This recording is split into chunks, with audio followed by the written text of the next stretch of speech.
अस्सलामुअलैकुम वरहमतुल्लाहि वबरकातुहू। खुश आमदीद।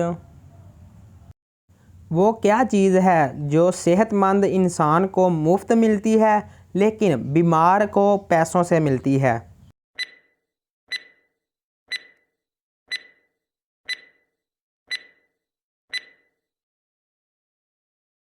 सही जवाब है ऑक्सीजन। वो कौन सी चीज़ है जो हमें दूसरों की तो नज़र आती है लेकिन अपनी नज़र नहीं आती?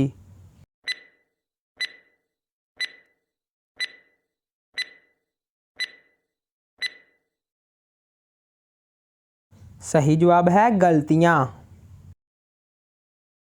एक चीज़ चलते चलते थक जाती है लेकिन अगर उसकी गर्दन काट दें तो वो दोबारा चलने लग जाती है।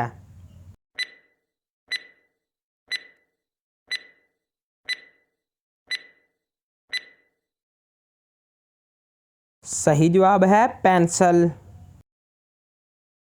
दुनिया में वो कौन सा बादशाह है जिसके पास महल नहीं है?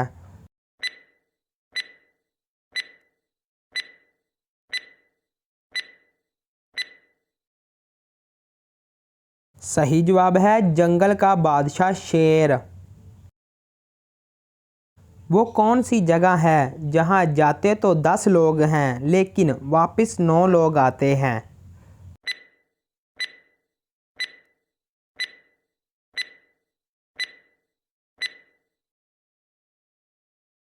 सही जवाब है कब्रिस्तान।